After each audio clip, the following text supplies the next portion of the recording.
Assalamualaikum warahmatullahi wabarakatuh. Salam sejahtera bagi kita semua. Perkenalkan, saya Anissa Nuriski dengan NIM 2020143526 dari program studi pendidikan guru sekolah dasar dari kelas 4N. Hari ini saya akan membuat video presentasi untuk memenuhi tugas dari mata kuliah kepramukaan dengan dosen pengampu Bapak Hendra Wijaya yang terhormat.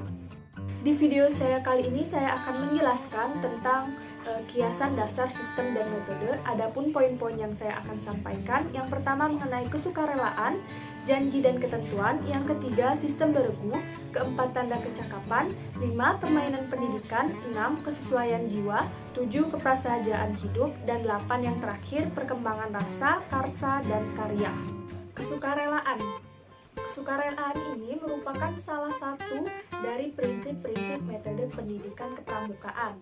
Nah, menurut ketentuan anggaran dasar dan anggaran rumah tangga, gerakan pramuka prinsip kesukarelaan ini dapat mengembangkan kepemimpinan yang bertanggung jawab pada para anggota gerakan pramuka tersebut.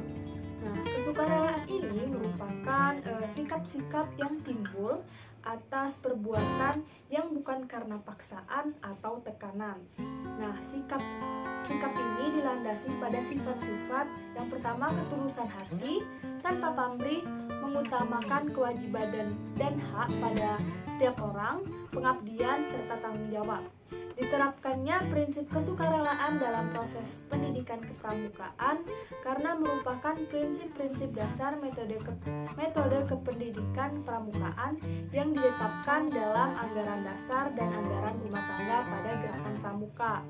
Nah, anggaran dasar dan anggaran rumah tangga pada gerakan pramuka ini adalah landasan hukum organisasi pramuka, oleh karena itu wajib dilaksanakan atau ditaati oleh setiap para anggota gerakan pramuka. Selanjutnya yaitu mengenai janji dan ketentuan moral. Setiap pramuka merupakan janji pramuka dan dasar dharma pramuka adalah ketentuan moral pramuka. Janji yang diucapkan secara sukarela oleh seseorang calon anggota gerakan pramuka adalah memenuhi syarat keanggotaannya, dan ke kode moral atau dharma penggalang yang disebut dasa dharma. Dan demi kehormatanku, aku berjanji akan sungguh-sungguh menjalankan kewajibanku terhadap Tuhan Yang Maha Esa, Negara Kesatuan Republik Indonesia, dan mengamalkan Pancasila. Saling tolong-menolong sesama hidup dan mempersiapkan hidup membangun masyarakat. Nah, janji pramuka dinamakan Trisatya. Pramuka ini terdiri dari 3 janji kehormatan yang berbunyi berikut. Trisatya.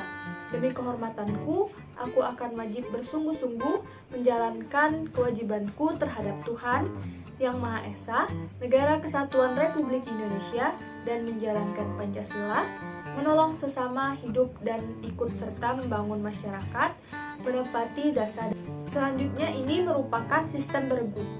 Pada sistem beregu ini dilaksanakan pada anggota muda memperoleh kesempatan belajar memimpin dan dipimpin, mengatur dan mengatur, berorganisasi, memikul tanggung jawab serta bekerja sama dalam kerukunan.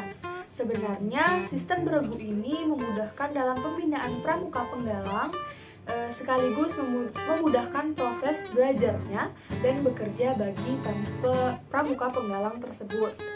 Hanya saja masih banyak hal-hal yang belum diketahui oleh regu tentang apa saja yang harus regu itu menjadi solid, kompak, dan semangat.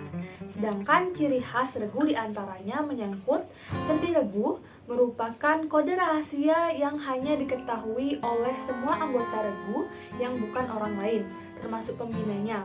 Sandi ini biasanya sandi pramuka bisa berupa kode kata, kalimat, bahasa rahasia regu itu sendiri. Sehingga dengan demikian regu bisa tetap berkomunikasi satu sama lain meski antar mereka ada kehadiran orang lain. Yang kedua, seragam atau atribut regu. Selain sandi, regu adanya kerjasama yang dipakai dalam berkegiatan, terutama pada kegiatan pramuka adalah kekompakan. Karena pencitraan, orang melihat ada berubah ketika melihat gaya seseorang yang lain pada apa yang lain. Karena pakaian adalah kesan pertama bagi orang lain. Yang ketiga ada lagu atau yel-yel. Yel-yel merupakan seruan bersama. Jika keduanya memiliki oleh satu regu, alangkah kompaknya regu tersebut didengar orang lain. Bahkan, jika lawan mendengar, bisa jadi akan luluh hatinya. Kekerasan akan tertentang, semangat akan menaik dan menyala, dan keberanian pun semakin baik. Bukankah sering kita lihat regu yang tidak mempunyai yel-yel atau lagu, biasanya mereka minder untuk bertanding dalam suatu kegiatan yang tidak dengan kemampuannya. Yang terakhir merupakan kebiasaan regu. Kalau sandi adalah bahasa, pakaian adalah penampilan, yel-yel adalah suara, maka hal yang satu ini penting lagi, kebiasaan adalah metode menepuk kebersamaan. Mengapa demikian? Ini karena kekompakan regu butuh kerjasama, visi, pemikiran, dan tujuan yang sama. Hal ini akan dengan mudah terbentuk dengan seiringnya berkegiatan bersama, sehingga menjadikan suatu kebiasaan itu bersama-sama. Yang kelima merupakan tanda kecakapan. Dalam pramuka, tanda kecakapan khusus atau TKK adalah tanda yang diberikan kepada peserta didik sebagai bentuk apresiasi atau kemampuan seseorang peserta didik tersebut dalam suatu bidang tertentu. TKK ini bersifat operasional bagi peserta didik, sehingga seseorang peserta didik dapat memiliki TKK yang berbeda-beda dari peserta didik lainnya. Tanda kecakapan khusus adalah tanda yang diberikan kepada anggota pramuka yang berhasil menunjukkan pencapaian pada bidang tertentu.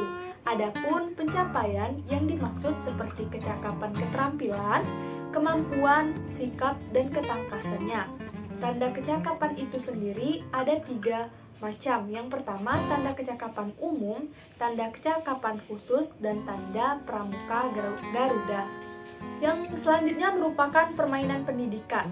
Untuk mengurangi kejenuhan pada kegiatan pramuka dan mendukung dalam kegiatan-kegiatan yang di tengah-tengah pembelajaran materi-materi pramuka maupun kegiatan pramuka lainnya, tentu saja dengan adanya sesi permainan dalam game dapat menjadikan pikiran menjadi santai dan rileks kembali. Salah satu permainan yang bertujuan untuk meningkatkan kerjasama kekompakan antar anggota gerakan pramuka dengan saling mengikatkan tali antara dua kelompok dalam memindahkan tongkat seperti pada berikut ini.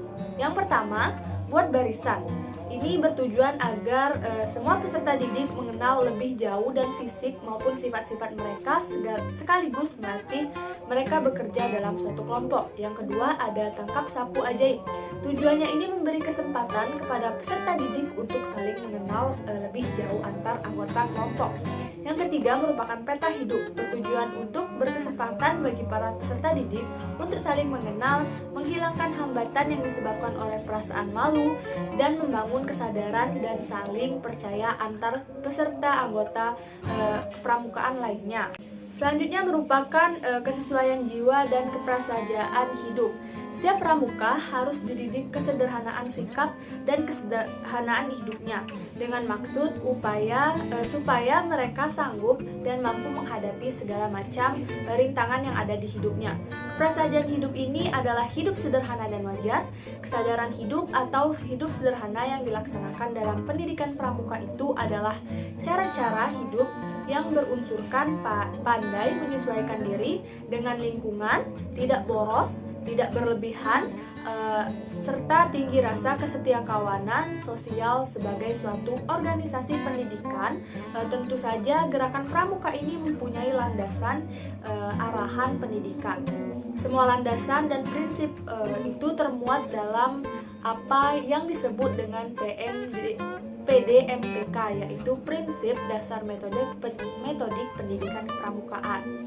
Boleh dikatakan PDMPK ini adalah suatu standar yang harus dijadikan acuan dalam pendidikan kepramukaan.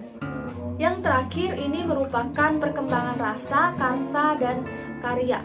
Cipta dapat dipahami sebagai logika pemikiran daya nalar. Rasa berkaitan dengan hati dan jiwa maupun indera. Karsa dapat dikaitkan dengan keinginan atau niatan, dapat juga sebagai hasrat kemauan kita. Karya dalam suatu wujudnya hasil dari apa yang dikerjakan. Ki Hajar Dewantara menjelaskan bagaimana jiwa manusia tersusun dari 3 kekuatan trisakti utama. yaitu cipta atau pikiran, rasa atau hati, dan karsa atau kemampuan. Pendidikan adalah suatu tuntunan yang diberikan orang agar seorang anak tumbuh dan berkembang sesuai dengan kodratnya. Tumbuh dan berkembang di sini terutama merupakan aspek kejiwaan. Ki Hajar Dewantara menjelaskan bagaimana tersusunnya atas 3 kekuatan. Yang pertama tentang cipta pikiran, rasa hati, dan karsa kemauan. Konsep mengenai 3 kekuatan jiwa manusia ini telah ada dalam pemahaman masyarakat Indonesia sejak zaman dahulu. Sekian video presentasi saya hari ini. Semoga video ini bisa bermanfaat bagi kalian yang menontonnya. Terima kasih. Salam Pramuka. Wassalamualaikum warahmatullahi wabarakatuh.